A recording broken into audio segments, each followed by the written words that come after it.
Hey ladies, are you feeling overwhelmed by hormonal changes?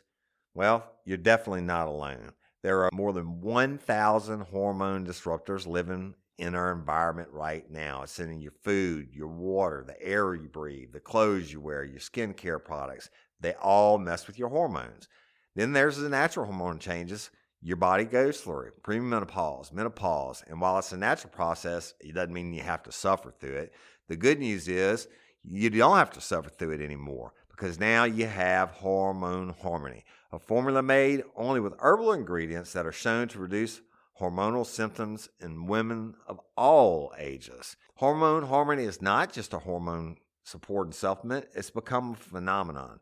Women can't stop talking about it on social media.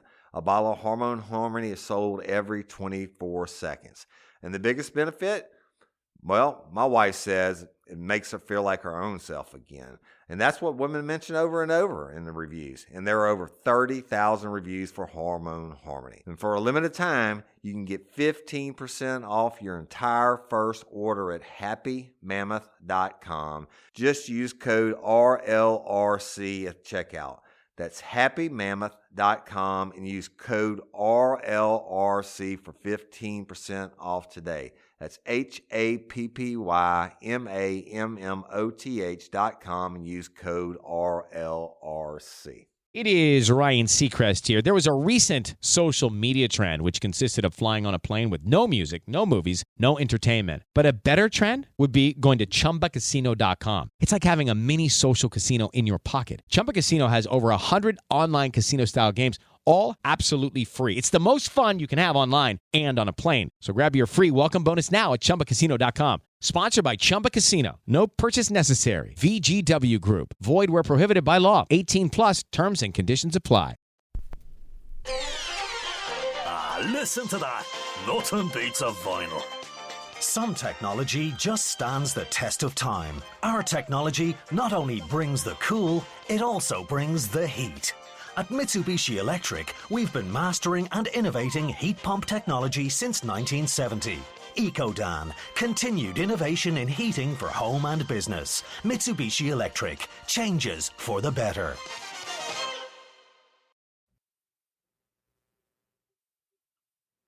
Hello, everybody, and I'm Woody Overton, your host of Real Life, Real Crime, the podcast. And coming to you today, I have a special guest and a family member to me now on the phone, and it's Miss Stephanie, who is Courtney Coco's mom. Miss Stephanie, you there? I'm here. Okay. Hey, Woody. Hey, dear. Hey, everybody. Hey, all right, y'all. So the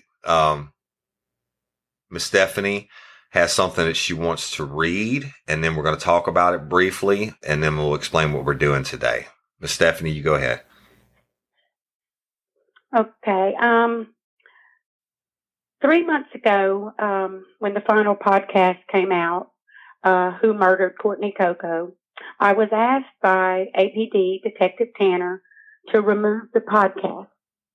And he said it was because of too many details.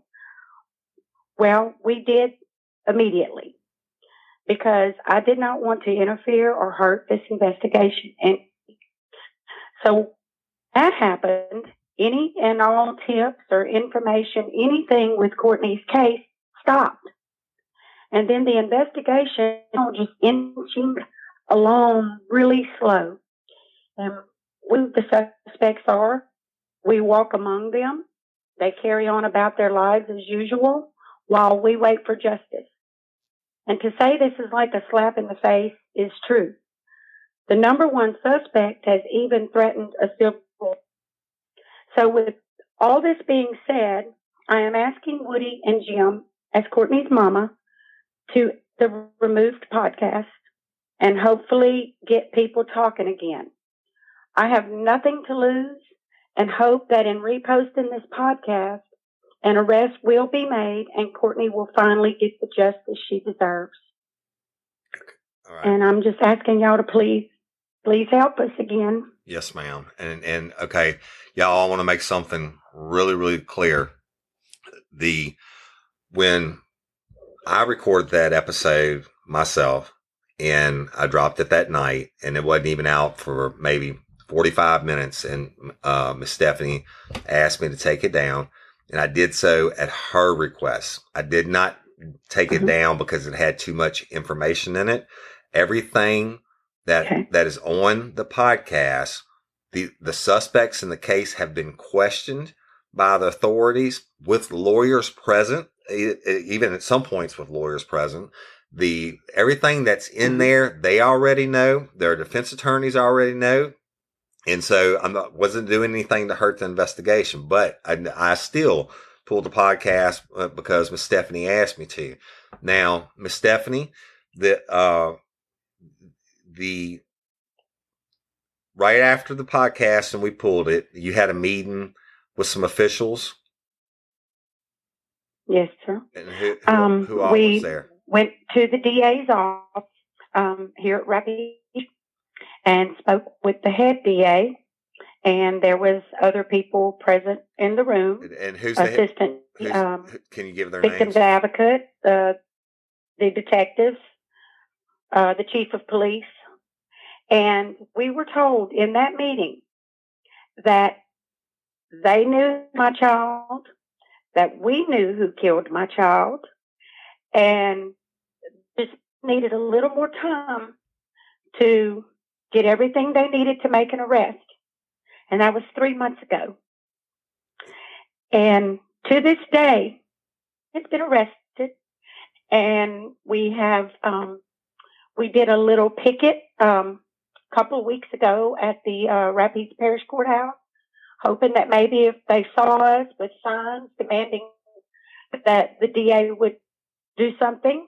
I personally reached out to the DA that day and told him we were downstairs to please come talk to us. And he responded back that he was at a funeral and he would call me back ASAP. And I still have not heard from him as of today. Right. So I still have not heard from the detective since 2 weeks, 2 Thursdays ago. Right. So I'm just kind of just like a stick in the mud, waiting for answers, as we've always done. Right. So let me clarify it for the listeners. Y'all apologize if it's any poor audio.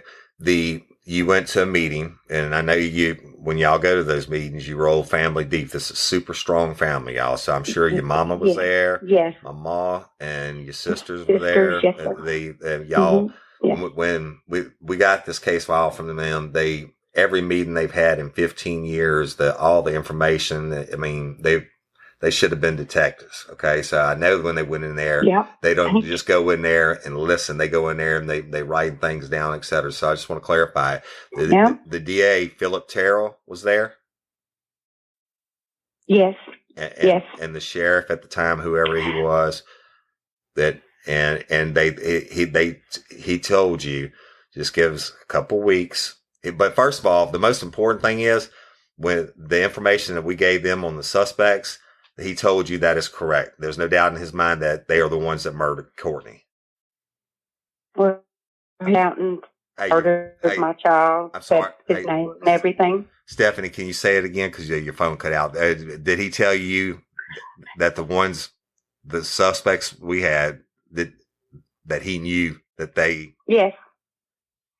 He told you who killed my child, and that we were right. He specifically said number one. Yeah. Yes, sir. And then he promised to take it to a grand jury? Yes, sir. He said that that's what we would need to get a grand jury to I guess see how strong of a case we have. Right. But you've heard nothing. 3 months, y'all. Now listen, it's 3 months as of yesterday. It was November the 10th, and this is now February 10th. February 10th. So it's today, I guess. But so this is it. And I have not edited anything, Miss Stephanie, from the first episode. I have not listened to it again, and I'm not going to. I'm gonna splice our conversation today onto it. And then we're going to let it go, and the people can do with it what they want. All right. Now, I know a bunch of lifers called after we picketed the other day. and the district attorney's standard office is, they even recorded them saying that we don't have a case file. We don't have anything to do with it. APD, Alexandria PD has it. So if y'all want to get up in arms and, I'm not telling you how to feel, but I can tell you how I feel about it. And if you want to do something, obviously calling the district attorney's office ain't going to do any good. Although he promised Miss Stephanie that, give me a couple weeks. It's been 3 months. And even after we picketed that day, that's when he put released a statement to the media about they don't have anything to do with it. It's APD's decision.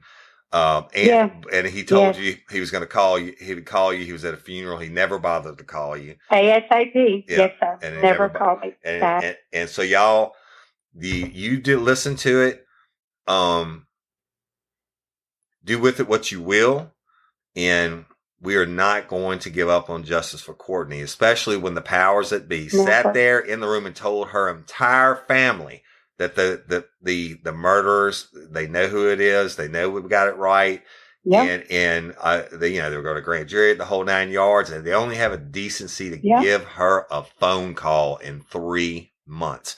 So, Miss Stephanie, when we drop this episode, I reckon your phone's going to be blowing up again. They're going to ask you to pull it, etc. And I'm going on the record stating unequivocally, I don't know what they've got evidence-wise in the last 3 months that they didn't have before, but I'm telling you, everything that is on this episode, the bad guys already know, their lawyers know, and the cops know. It's not too much information. The only the way this be too much information is when the general public finds out and they really get pissed off that nothing's been done and these killers are walking free.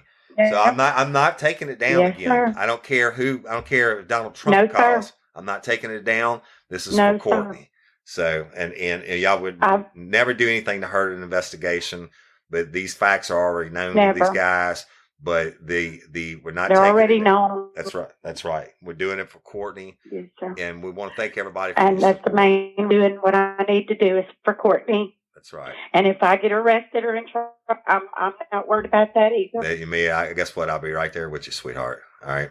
And yes, sir. So, but we're not breaking any laws, by the way. I just want you to know that. But we're going to break somebody's ego.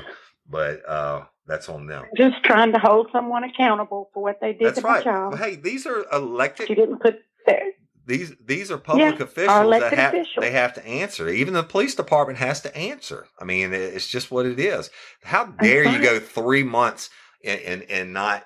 You promise you. This is not the first time, Stephanie.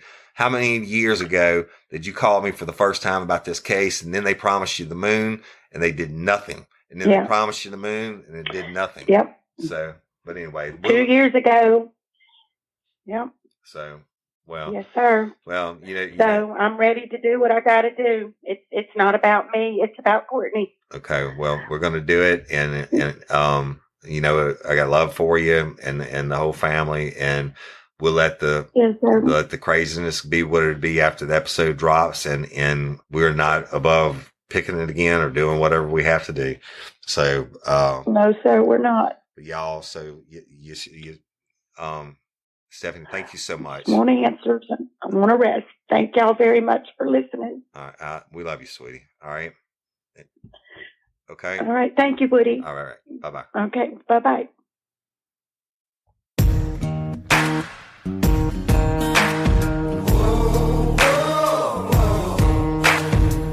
To remain silent.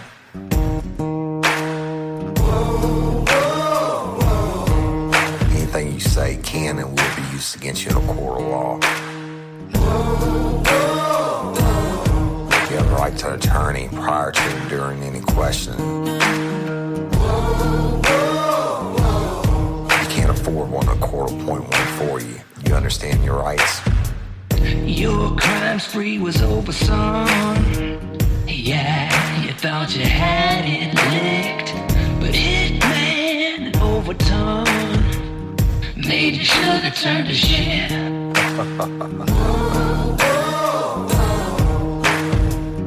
Get ready, you're gonna do time. Real life. Warning. Each episode of Real Life, Real Crime, the podcast, will contain descriptions of acts of violence or of a sexual nature and are for people that are 18 years or older. Heed my warning, people. I do not get the facts of these cases off the internet or from some television show.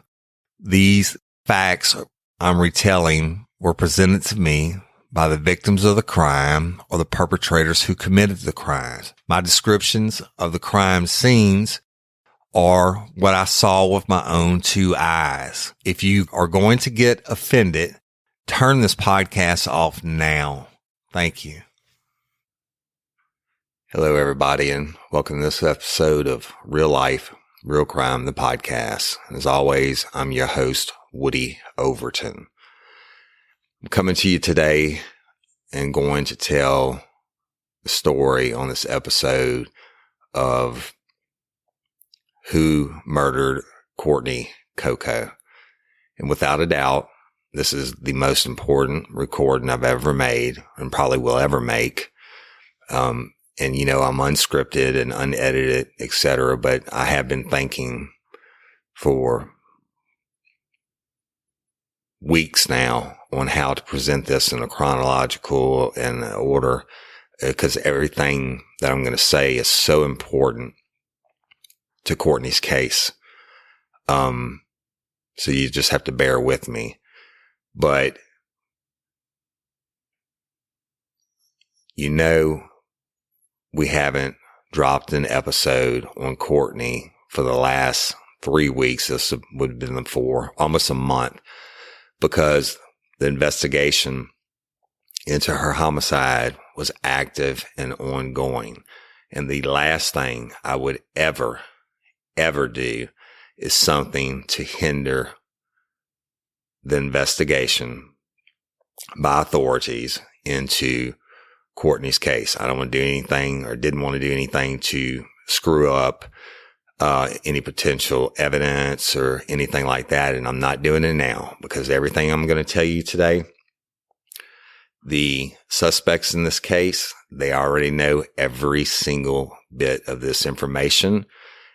They have been told this information. And not only have they been told this information, their defense attorneys know all of this information that I'm going to present to you. Now, so there's no chance of me messing up anything or interfering with anything, because they know. They've been told, they've been questioned, they've done, you know, had everything presented to them that I'm going to present to you. And I'm not going to use their names, but I'm going to tell you the story of who murdered Courtney, and I'm going to present to you evidence. Okay. The evidence came to light through our investigation, and then we turned it over to law enforcement, and it's come to light from various sources. We'll just say that. But first of all, I want to thank everybody out there. We took on this monumental task of Courtney's 15-year-old cold case. I don't know how long ago it's been, y'all. It's what, almost 3 months, I guess.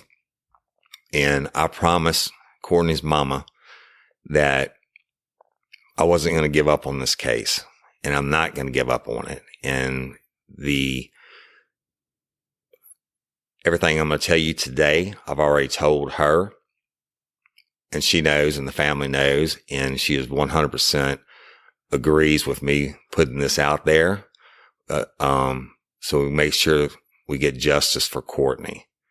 Okay. So what I want to ask each of you to do is to not play armchair detective. I don't want you to come up with any theories or anything like that. I just want you to listen to the facts that have been uncovered during this investigation, the evidence that has been uncovered during this investigation since we started it. Now, you know that we took it on Courtney's case is 15 years old. It was frozen. It wasn't just cold. It was frozen. And we started it, and we reached out, and, you know, the crowdsourcing technique and using the fans and the listeners and appealing to the public to come forward with information. And you answered. So many heroes, and I'm not going to name their names today either, but so many heroes stepped forward, put their own selves in jeopardy and in peril to come forward and give evidence against these two, and I'm going to call them suspects. I'm going to call them suspect 1 and suspect 2. These people came forward and listen, let me back up for a second. We got so many different suspects. We didn't have tunnel vision on this. These suspect 1 and suspect 2 weren't even on our radar when this thing started, right? And we had all these different angles and all this tons and volumes of information.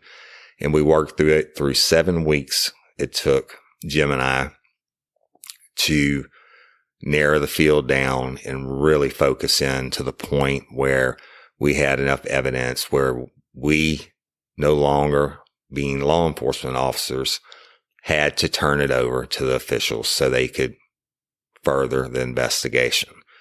Now, when we turned it over, we never quit working the case. We never quit taking new tips, new leads, and following those things down, disproving them, or adding to the arsenal of evidence that we have against suspect 1 and suspect 2. So it was a very, very thorough investigation on our end.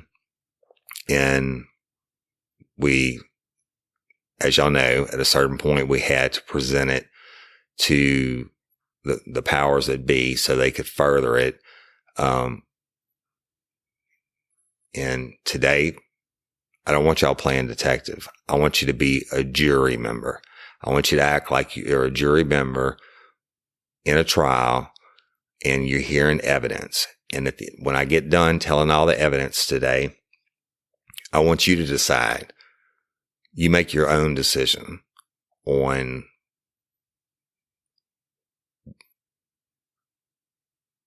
what should happen. I don't know what should happen. You make your own decision. You draw your own conclusions when I get done today, and you do with your conclusion what you want to. Okay. I'm not telling you to do anything one way or another, but you do whatever you feel led to do. All right. And I'm certainly not doing this to put anybody on blast or say somebody's done something wrong or not done something wrong. I am laying out facts that were discovered in the investigation. And I want you to listen like you're a juror member. And at the end,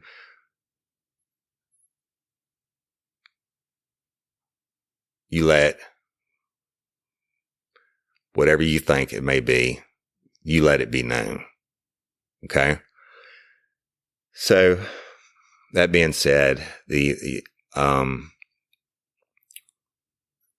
suspect 1 and suspect 2, a little bit of background on them. They have been best friends since they were little boys, ride or dies, absolute best friends, running buddies, did everything together, etc.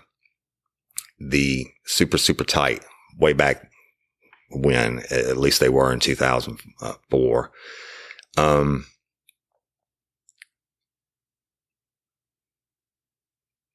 It came to light through one of the many tips that came to light was someone called in and said that they had a person in their life or had a person in their life previously that always said that suspect 1 killed Courtney Coco. And he had always been adamant that Courtney Coco was murdered by suspect number 1. Now, this is ends up being suspect number 2 that's telling this person this over these years. And it got to the point they were so adamant about it that they actually made a recording of suspect 2 talking about suspect number 1, and they did it under the guise of asking suspect number 2, hey, have you heard about this podcast about Real Life, Real Crime, the podcast? And he was like, oh, I'm trying to get involved in all that. And this is on a recording, y'all, and I'm going to paraphrase it for you. But when he said, well, you know, who do you think did it? And he said, suspect 1 did it. And he said, suspect 1 did it 16 times in approximately 6 minutes. He said it, suspect 1 killed Courtney Coco. And where he wasn't even on the radar at this point until during that recorded conversation, he slipped up. When the person asked him and said, well, you know, how do you think he did it? And he said, I don't know how he did it. He said, but man, she looked like she was beat all to hell, bruised all up from her waist up on her body. And then he realized what he said. And he said, but I heard the autopsy report said she wasn't beaten or anything. And he said, I can't figure that out because she looked like she was beat to hell. Well, the only problem with that is, y'all, you would not know that. That was never released to the public. It was never. Spark something uncommon this holiday with just the right gift from Uncommon Goods. The busy holiday season is here, and Uncommon Goods makes it less stressful with incredible hand-picked gifts for everyone on your list, all in one spot. Gifts to spark joy, wonder, delight, and that's exactly what I wanted feeling. Hey, y'all, I ordered a super cool piece. It's a candle with a sculpture of LSU's Tiger Stadium on top of it. And each officially licensed laser cut wooden replica features up to 4 layers of detail, creating a bird's eye view of a specific football field, seating section, and more. And every label includes your stadium's name, the team's logo, and school location. And it has a coconut, soy, vegan wax infused with sandalwood smell that creates tailgates and touchdown scent profile, reminiscent of game day. It's invigorating like fresh cut grass and nostalgic like smoke from a pre-game grill, and calming like the crisp autumn air of a new semester on campus. Y'all, I love it. I have it at the base of my TV, and I'm ready to watch the Tigers play on Saturday night, right? Uncommon Goods. Look, when you shop at Uncommon Goods, you're supporting artists and small independent businesses. And many of their handcrafted products are made in small batches. So shop now before they sell out this holiday season. Uncommon Goods looks for products that are high quality, unique, and often handmade or made in the U.S. They have the most meaningful, out of the ordinary gifts anywhere. They even have gifts you can personalize. From holiday hosts and hostess gift to the coolest finds for kids to hits for everyone from the book lovers to diehard sports fans. Uncommon Goods has something for everyone, not the same old selections you can just find anywhere. And with every purchase you make at Uncommon Goods, they give $1 to a nonprofit partner of your choice. They've donated more than $3 million to date. So to get 15% off your next gift, go to uncommongoods.com/RLRC. That's uncommongoods.com/RLRC for 15% off. Don't miss out on this limited time offer. Uncommon Goods, we're all out of the ordinary. Hey, y'all, you want to set your child up for success? Is your child struggling with a specific subject or need help with the subject? Is your child ahead? Not getting challenged enough in class? Well, IXL Learning is an online learning program that enriches your homeschool curriculum.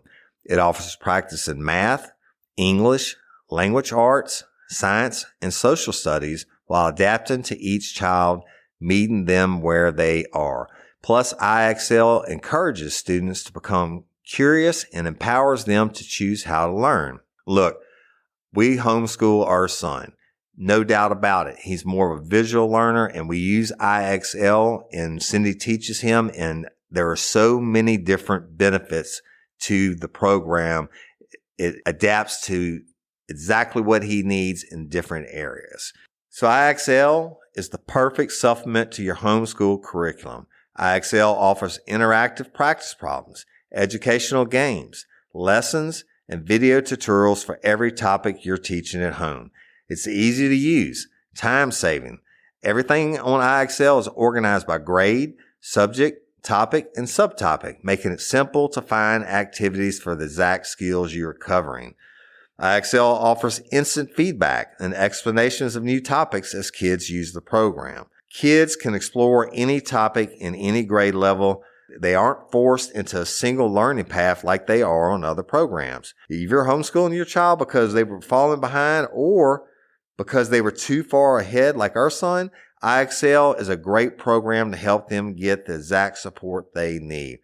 Kids love IXL's positive feedback awards and educational games. IXL is trusted by 15 million students worldwide and has proven to improve performance in over 75 scientific research studies. Make an impact on your child's learning. Get IXL now. And Real Life Real Crime listeners can get an exclusive 20% off IXL membership when they sign up today at IXL.com/today. Visit IXL.com/today to get the most effective learning program out there at the best price. And don't forget, Real Life Real Crime listeners get 20% off. Y'all, we really do use this product, and it's been a godsend. It just wasn't done. Nobody had that information. Now, let me tell you what suspect number 2 was talking about.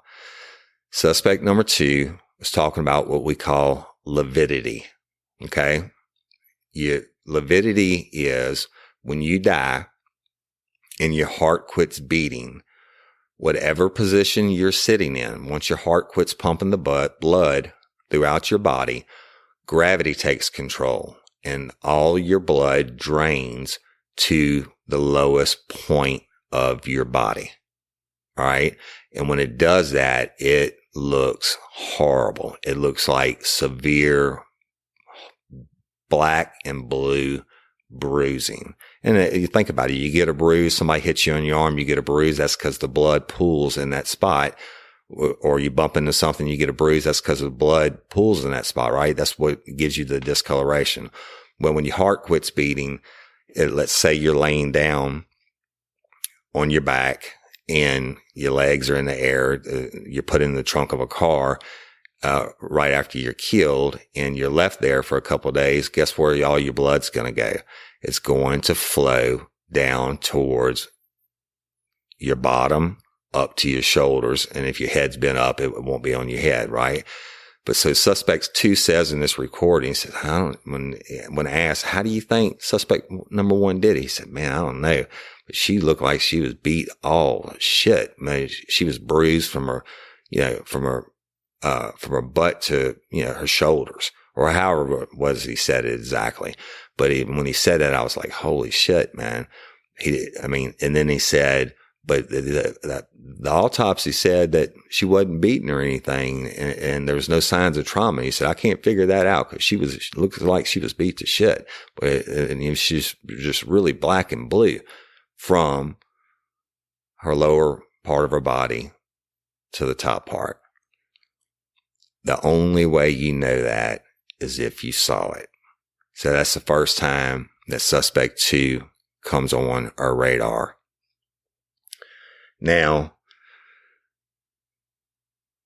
and again, suspect 1, he's adamant. Suspect 1 killed her. He killed her. I'm telling you, he killed her. And I'm telling you, he killed her. And 16 times he said it, and I think he said it in approximately 6 minutes before maybe he, got uncomfortable with what he was saying. And then the rest of the recording is just fluff. And he changed the topic. So I drove through the night and picked up that recording, and that, along with some other stuff that we did have some information on suspect 1, and I'll start to piece that together for you now. Suspect 1 was living with his girlfriend at the time, and on the night that the autopsy puts that Courtney Coco was killed, the night of the domino game, he was at their residence, and he left the residence for approximately 30 minutes or so, and Courtney lived right down the street from him. And then he returns, and then a couple hours later, he leaves, same night, and he never comes back until sometime on Monday. And in fact, on Monday, his mother had to drive, I'm talking about suspect 1's mother, had to drive from Alexandria, Louisiana to Lake Charles, Louisiana to pick suspect 1 up to bring him back to Alexandria. Problem with that is his girlfriend said there's no reason for his mama to have to go down there and pick him up. He had his own vehicle here in Alexandria. I don't know where the vehicle was, but I mean, you know, certainly it didn't break down or anything like that because he was driving immediately after that. Other things about suspect 1. A tip was called in that suspect 1 asked another person to clock him in at his work on the Saturday morning, the Saturday morning after the domino game. He called this guy and said, "Hey man, can you clock me in, punch me in at work?" Why do you do that? Right. And he's gone and for the weekend, and his mom has to go pick him up on Monday from Lake Charles. And let me tell you, geographically, Alexandria, Louisiana is in the middle of the state.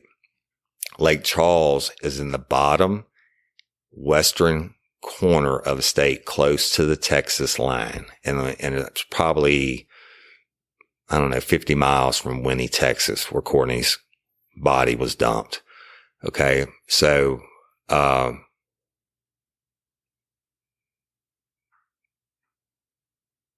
immediately after that, and after Courtney's funeral, etc., suspect 1 starts writing in his girlfriend's diary to Courtney, unsolicited. He had never written in this girl's diary before, ever.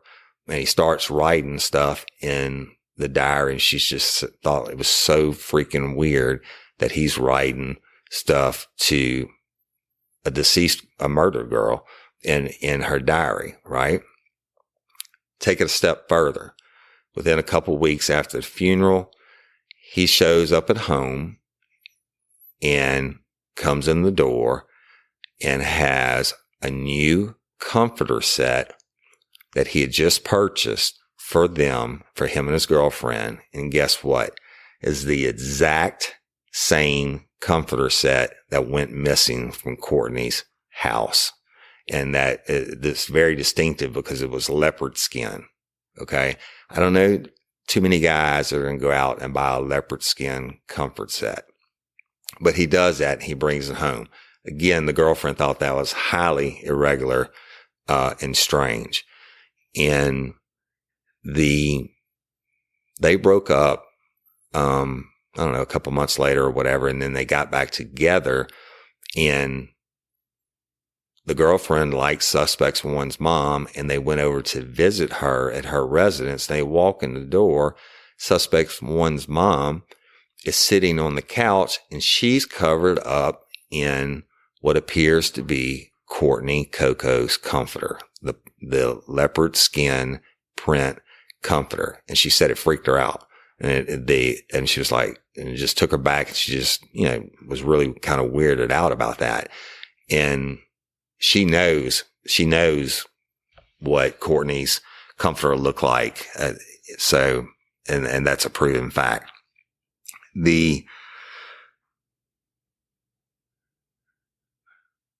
Moving back to suspect 2. Suspects 2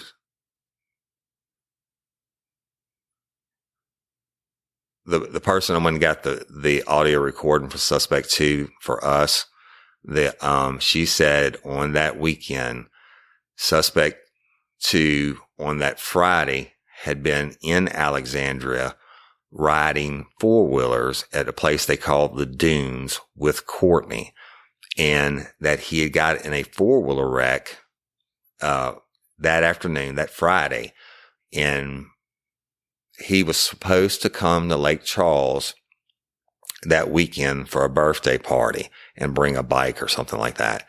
And he never showed up. When he does show up, it's Sunday sometime. He shows up and he has a cut on his hand, a fresh cut on his hand, and he's missing his wedding ring. And when they asked him, said, what happened? He said, "Oh, I cut my hand on a vehicle I was working on and I lost my ring." This person was suspicious of that statement and that he had been gone all weekend, missed a birthday party, etc. So they went out. Now, suspect 2 had a job in a work van. He delivered items to convenience stores between Lake Charles and Winnie, Texas. The items he delivered were like over-the-counter medications and stuff like that. So he has this work van, and this person goes outside and looks in the work van in the back of it and sees a large amount of saran wrap, some drug paraphernalia, and a pair of small female blue panties, underwear in the back of the van.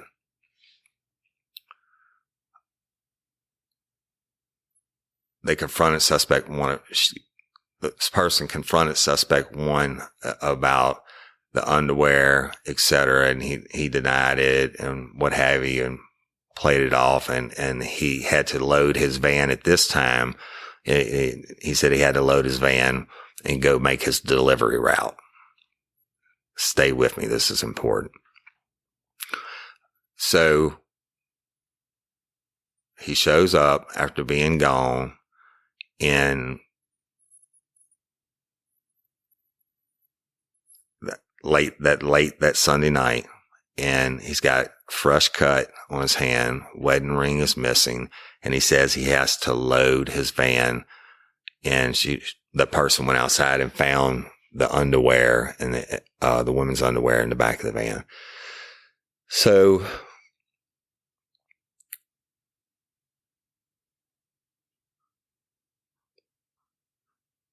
now we're looking at 2 things. Because of what he said on the tape that was made for us about the bruising, the severe bruising. Man, it looked like she was beat to shit from her waist up, and nobody knew that. And if he had taken the time to look it up, he would have known it was lividity. And it happens to every single one of us when we die. Whatever position you're sitting in, the blood drains down that position and it makes you look like you're severely bruised. So that put him on the radar. Then that's when we found out about he returned that weekend, late that Sunday night, had the fresh cut on his hand and the panties in the back of the van and all that.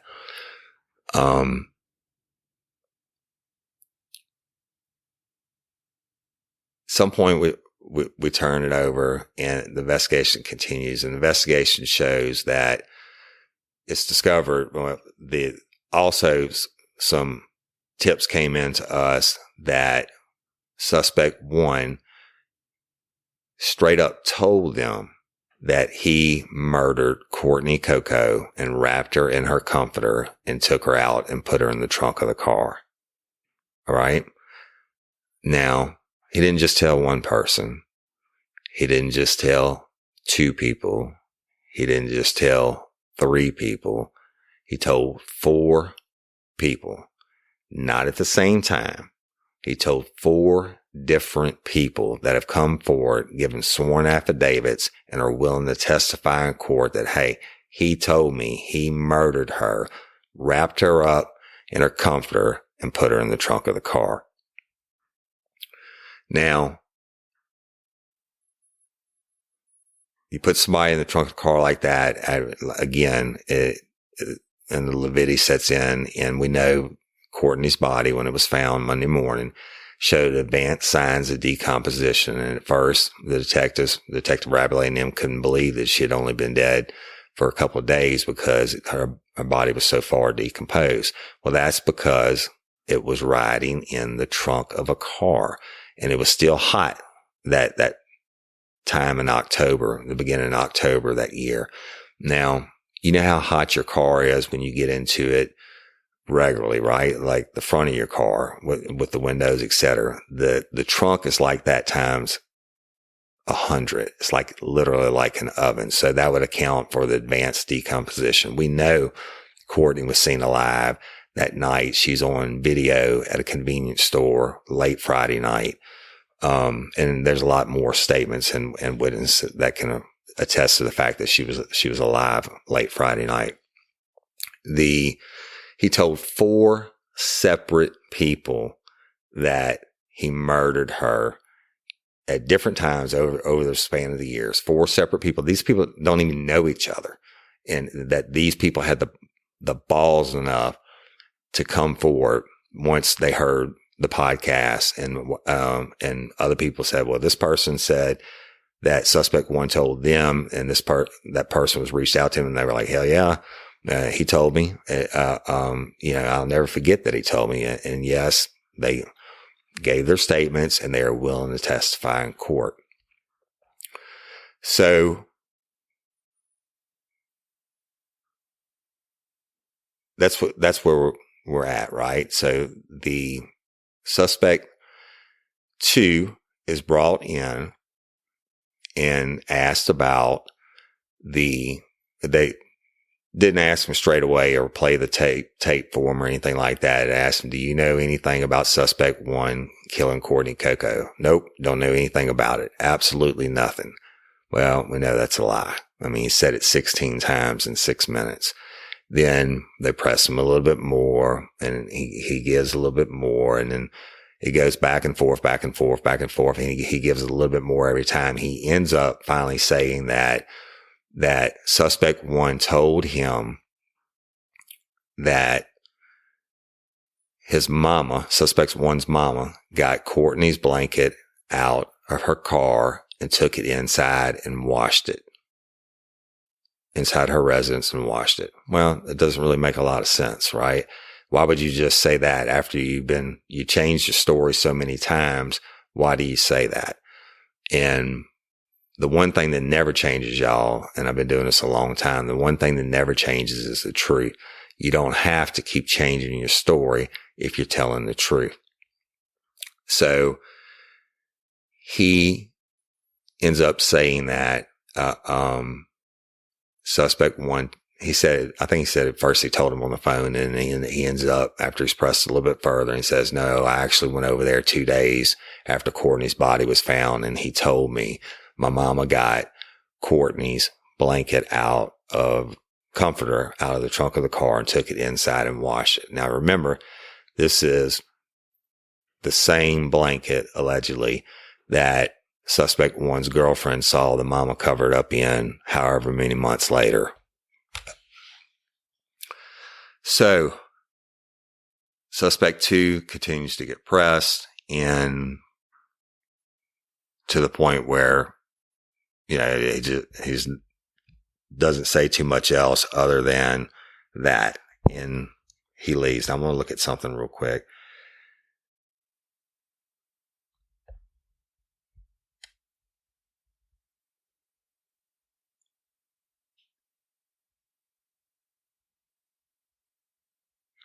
All right, so suspect 2 worked for a delivery company which delivered over-the-counter medications to convenience stores. His delivery route was from Lake Charles, Louisiana to Winnie, Texas.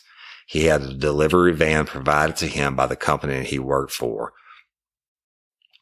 he had two residences at that time. One was in Alexandria and one was in Lake Charles.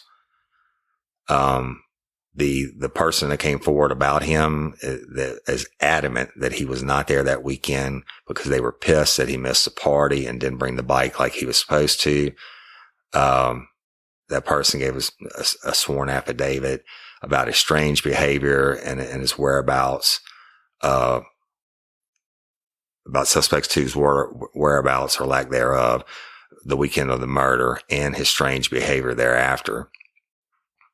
That person stated that suspect two was missing that weekend, and they remember this clearly because he was attending a work-related party with that person on Friday, for which he missed because he was involved in a four-wheeler accident earlier that day while chasing Courtney Coco on a four-wheeler that she was looking to purchase from him.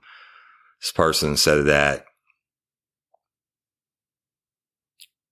they received a call from suspect two's mother that he was involved in the four-wheeler accident at the dunes outside of Alexandria, Louisiana, and wouldn't be attending the party. And this person said that they argued with suspect two and that he never returned home to Lake Charles, Louisiana that weekend.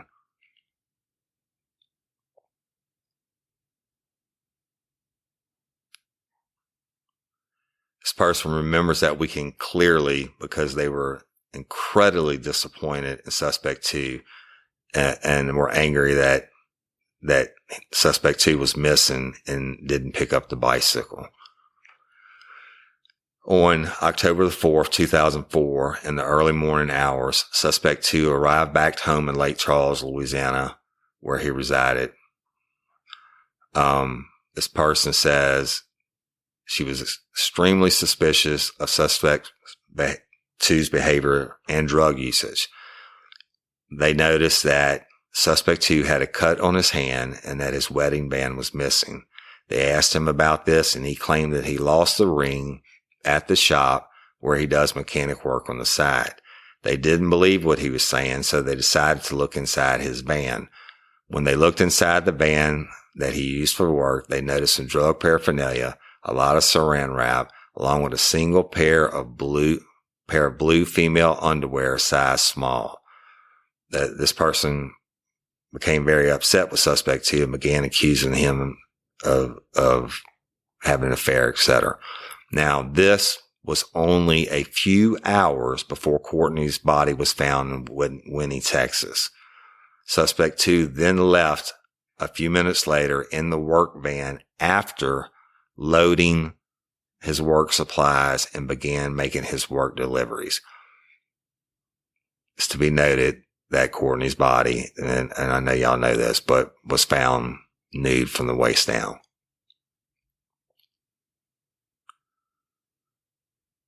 After the discovery of Courtney's body on October the 4th, 2004, according to this person's official statement, suspect two became obsessed with talking about Courtney. He would repeatedly say that suspect one did this and that suspect one has the comforter that was missing from Courtney's house. This person asked suspect one how he knows that information and how he knows it's Courtney's, and he wouldn't answer the question. This person stated that it was really weird that suspect two would constantly continue to talk about Courtney like he was obsessed with her. In late 2004, this person questioned suspect two about Courtney and her death.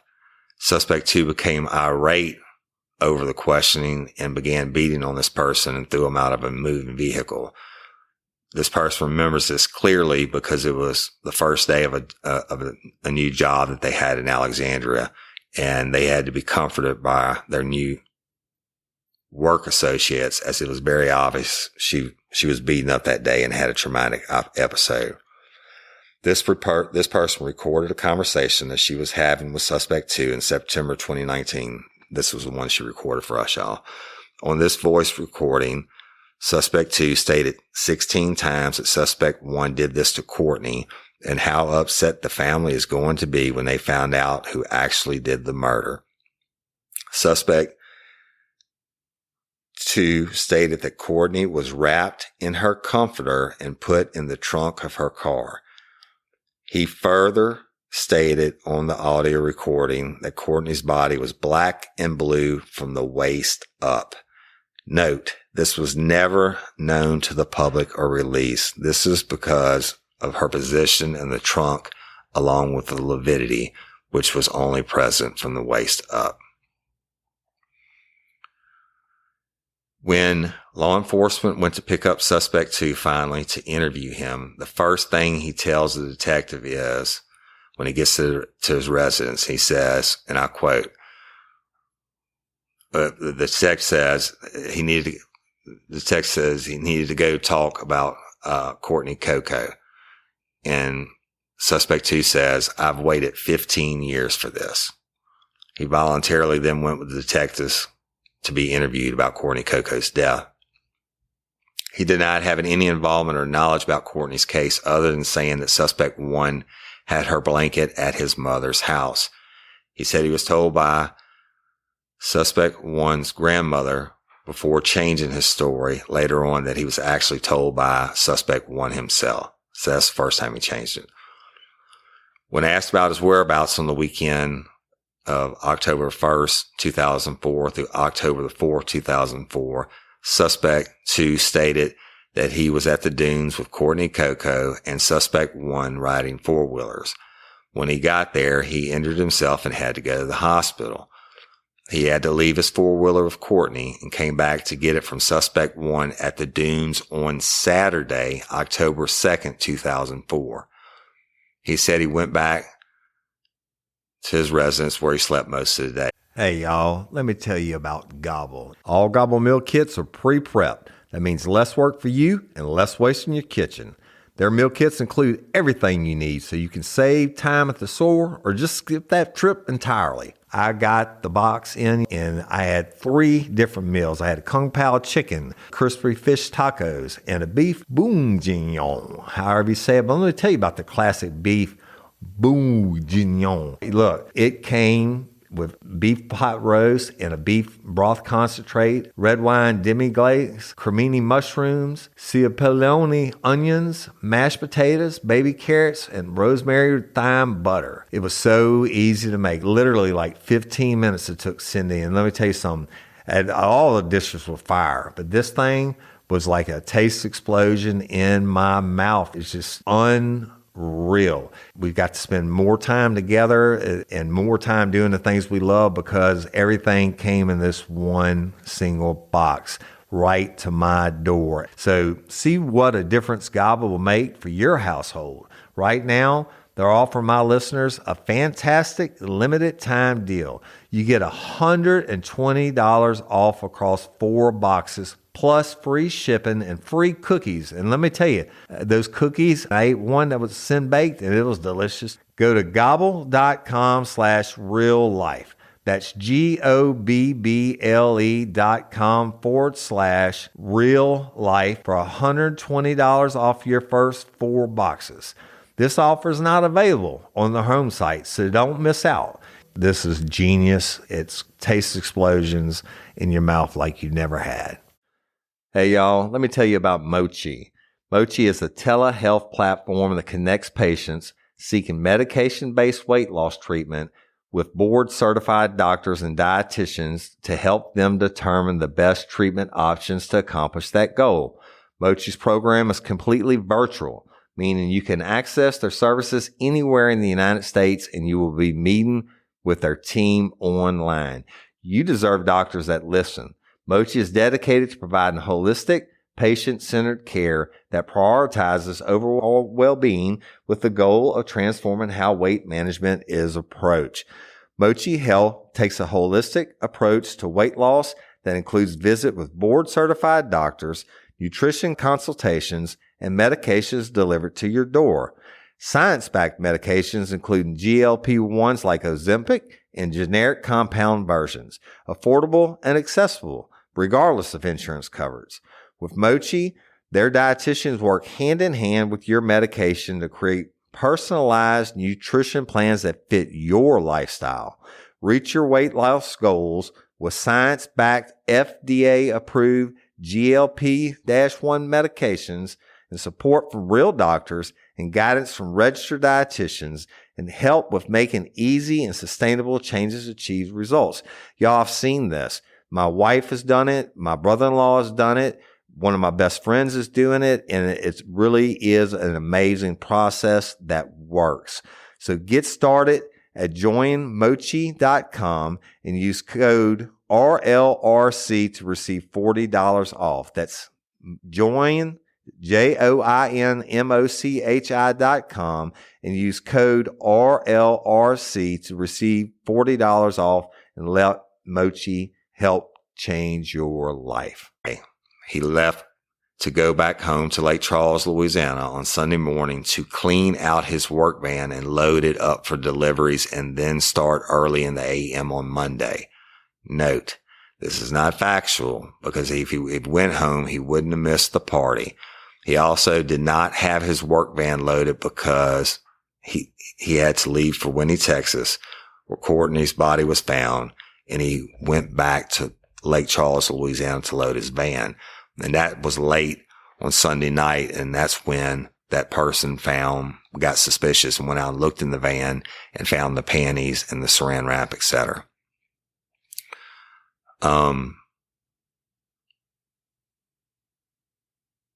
Supposedly, he was given a voice stress analysis test, and he failed. After failing the voice stress analysis test, suspect 2 then changed his story completely. Before, he had no involvement or knowledge. Now he started to claim the following. He claimed that he was called by suspect 1 2 days after Courtney's body was found, which would be October the 6th, 2004 on a Wednesday. He claimed that suspect 1 told him that his mother found the comforter in his car and she took it inside and washed it. Suspect 2 then went on to say that he drove by the location where Courtney Coco's body was found in Winnie, Texas, one time in the early morning hours before her body was even discovered.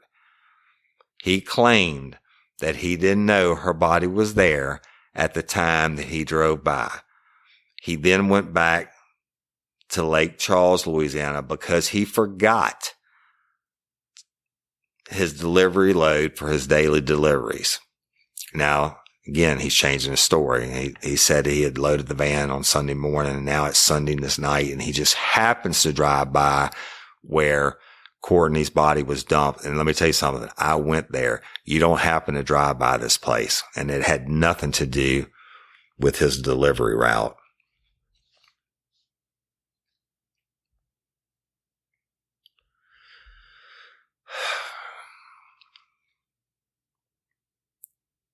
One second. I'll make sure I'm not missing anything.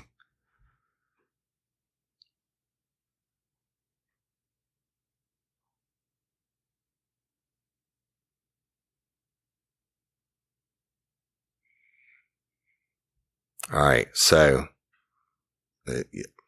as I told you, he changed the story again from not knowing anything to putting himself at the body dump scene late that night before she was found early Monday morning.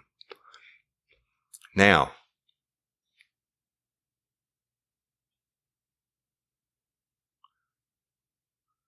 listen to this. Suspect 2 then went on to say that he drove by the location where Courtney's body was found in Winnie, Texas, one time in the early morning hours before her body was even discovered.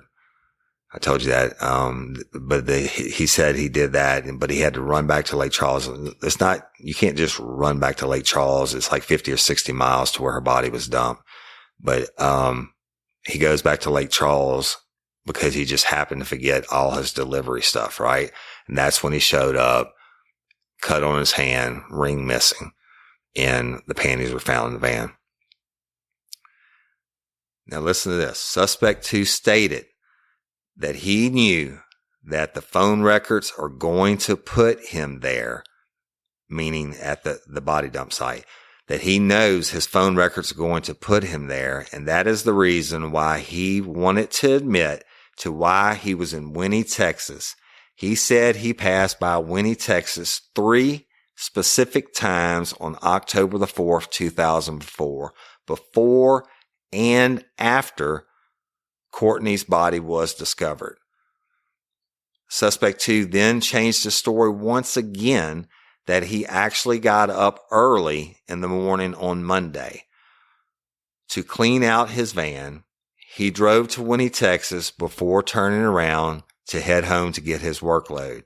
He doesn't remember a pair of panties being found in the van, but he did admit to drug paraphernalia and saran wrap. He stated that he did not have a delivery near where Courtney's body was found. Okay, so it's to be noted that this is a 90-minute drive one way from Winnie, Texas to Lake Charles. When he comes back to load his van, because he happened to forget his delivery material, he comes back to load his van. That's when the panties were found in the van. He didn't have a delivery anywhere near where Courtney's body was found. He admits that person confronted him. He admits to her looking through the van. He admits to her accusing him of an affair and drug paraphernalia.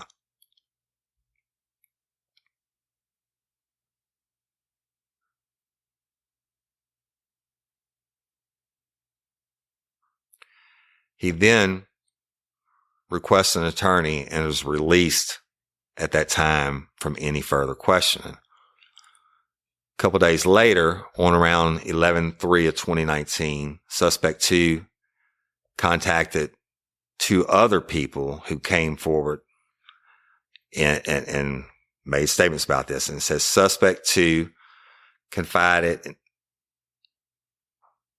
in these people, and as they were driving, and he stated, well, these people stated that Suspect 2 was crying uncontrollably when they first got on the phone. Suspect 2 said he is going to prison for the rest of his life because his DNA is on the trunk of Courtney's car. Suspect 2 further went on to tell them that he was in Winnie, Texas, and drove by where her body was dumped 3 times, but didn't know that is where her body was dumped, and it was by coincidence. He also told them that his phone records will put him there, and that is why, and that was because he was making deliveries in the area, and that's just simply not true. That place where Courtney's body was recovered is nowhere near the store he had a delivery at in Winnie, Texas. So take it for that. That's Suspect 2. You heard the facts as they've been uncovered. His story changed continuously, and he even ends up putting himself there. He ends up telling people his DNA is going to come back in Courtney's vehicle. When he was questioned about this, you know what his excuse was? He said, well, I'm being framed by a person that was in my life at that time. They put my blood in Courtney's trunk of Courtney's car. That blood, by the way, y'all, was mixed with Courtney's DNA. So there you have it on Suspect 2. Now, bear with me 1 second. Back to Suspect 1. So I'm doing this, so I'm making sure I'm not leaving anything out. Excuse me 1 second.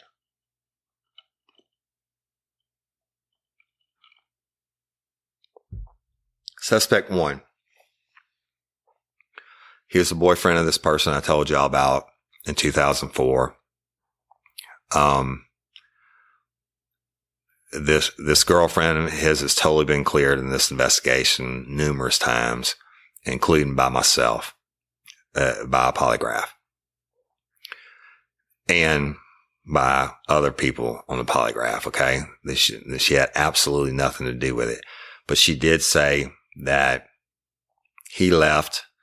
He went missing, on 10/1/2004 and for about 40 minutes. And a short time later, he returned. That after 40 minutes, he returned. A short time later, he left again after midnight and did not return until Monday, October the 4th, 2004. And that was the morning that Courtney's body was found.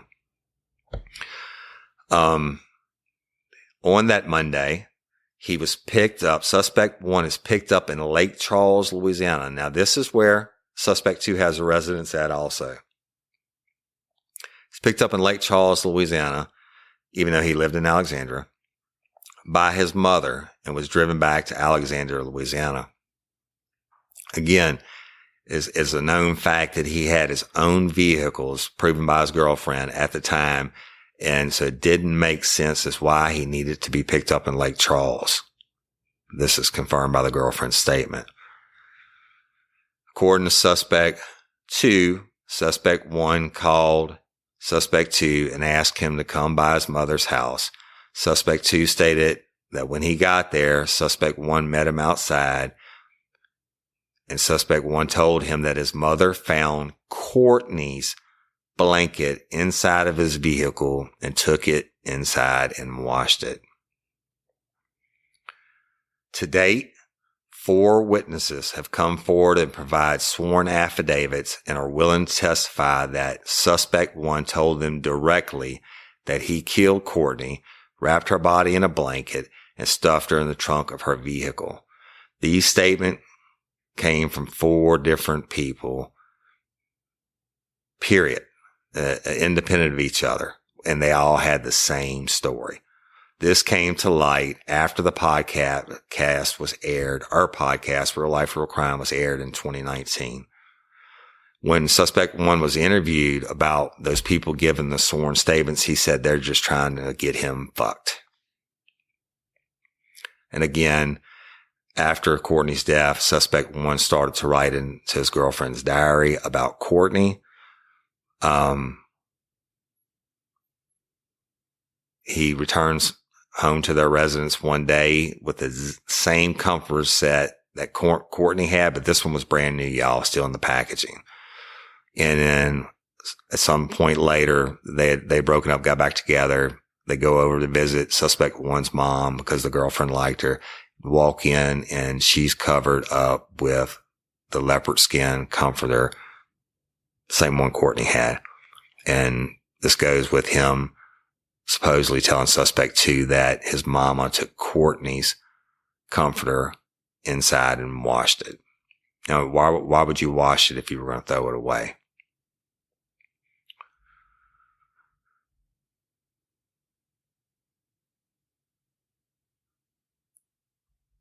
According to his work record, Suspect 1 only worked 15 hours the week that Courtney died, and he was not at work on that Monday, October 4th, 2004. A witness that called into Crime Stoppers and has been verified was asked by Suspect 1 to clock him into work on that Saturday, October 2nd, 2004, even though he wasn't at work. He was later picked up in Lake Charles on Monday by his mother. His alibi has always been that he was at work on that Saturday.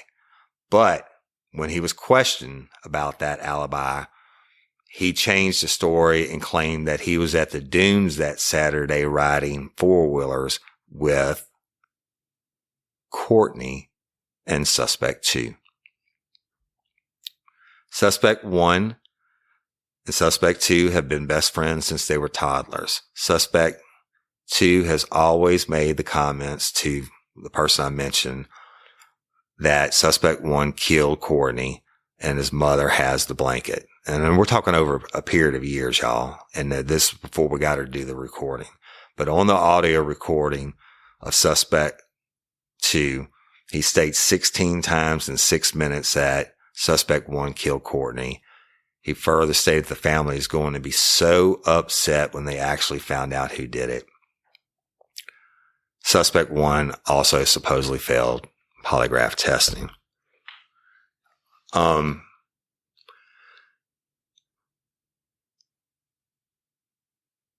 There are 2 types of evidence, y'all. 2 types. You either have direct evidence or you have circumstantial evidence. And I want to explain this to you because it's so important that you understand. You hear people saying, oh, this case is all circumstantial. Well, circumstantial is not a bad thing. Although this case has both elements, direct and circumstantial evidence. This I'm actually going to read to you. I know what it is, but I want to read so it can be clear and not mistaken. All right. There are 2 types of evidence from which you can determine what the facts are in this case. Direct evidence and circumstantial evidence. When a witness, such as an eyewitness, asserts actual knowledge of a fact, that witness's testimony is direct evidence.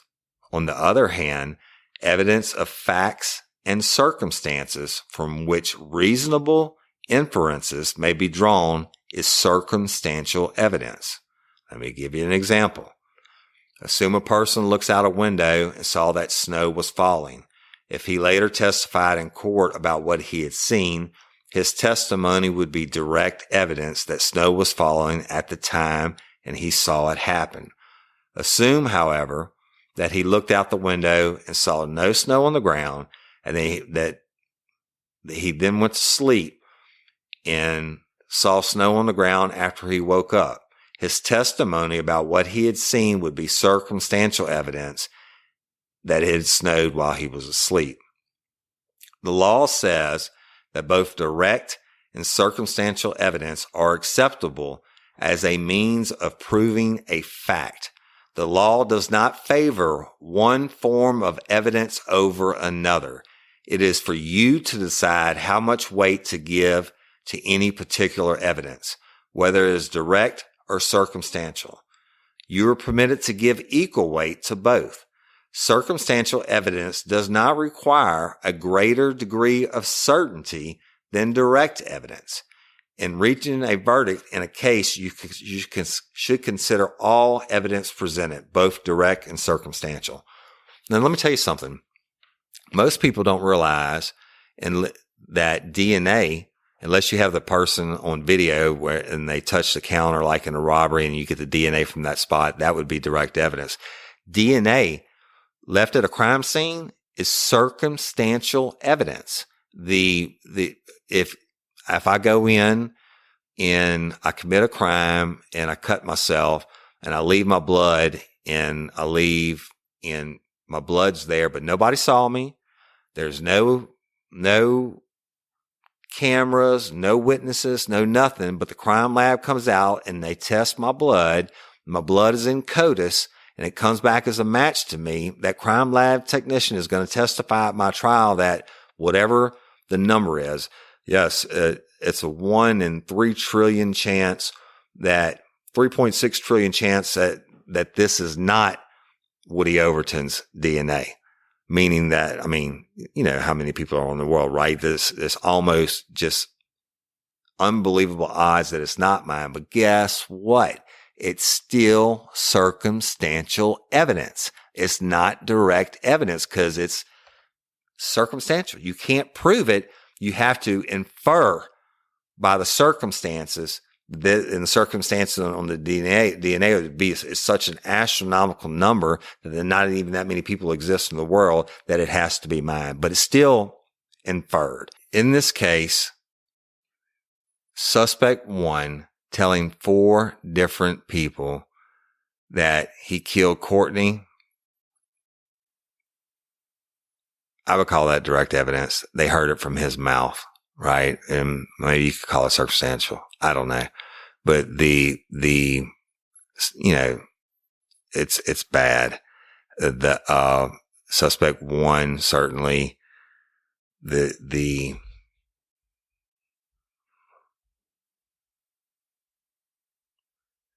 suspect one telling suspect two that the blanket, his mama took the blanket out of the car and took it in the house and washed it. Well, again, that you would just throw it away if you weren't going to keep it. And suspect one's girlfriend seeing that blanket and identified it as Courtney's comforter.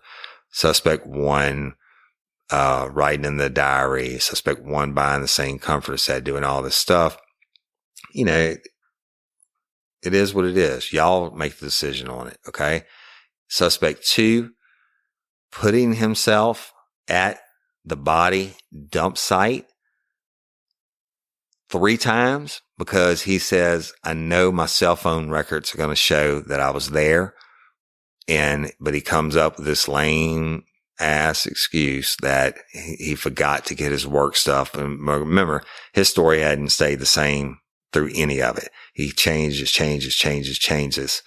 And so then crying, saying, I'm going to prison for the rest of my life because my DNA is coming back out of Courtney's trunk. That's, but I was framed. Somebody put it there. I mean, come on, man. So that's it, y'all. I'm sure I'm leaving some stuff out, but those are the highlights of the facts. Now, to make an arrest in the state of Louisiana, all you have to have is probable cause. Probable cause is 50% plus 1. It is not beyond a reasonable doubt. Probable cause is 50% plus 1. To get a conviction in the state of Louisiana, you have to prove it beyond a reasonable doubt. I'm not going to tell you what I think, but if you were sitting there listening to the facts that I provided you tonight as a jury member that had no prior knowledge of this case, and you put it together, and I'm sure a prosecutor put it together a hell of a lot better than me and whatever. But if you're listening to the facts, I want you to make your own decision about suspect 1 and suspect 2. And I want you to do with that decision what you will. So that's it. We took on this case, and the national average of solving a cold case is 1 out of every 100. And the longer the case is cold, the lower that percentage of clearance rate is.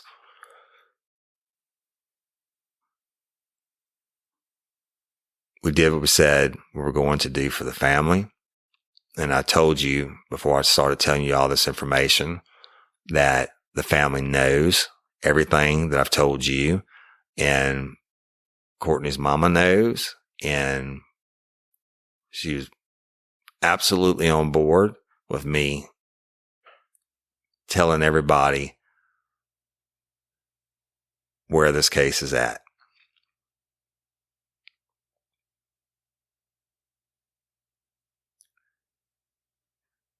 You be the jury. You do with it what you will. I can tell you the family's not going to take it laying down now that they know the facts. And that's just the facts that I know.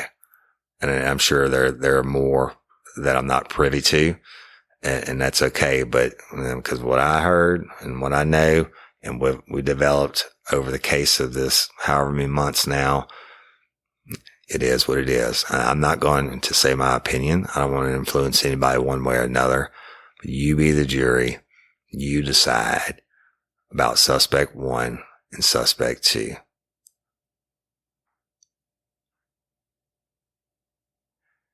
And I'm Woody Overton, your host of Real Life Real Crime, the podcast. And I want justice for Courtney Coco. Thank you for listening. And I love and appreciate each and every one of you.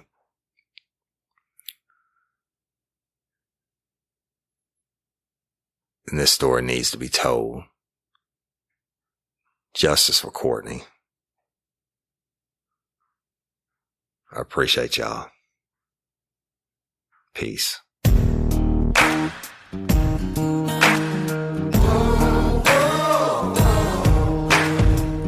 Get ready, you're gonna do time.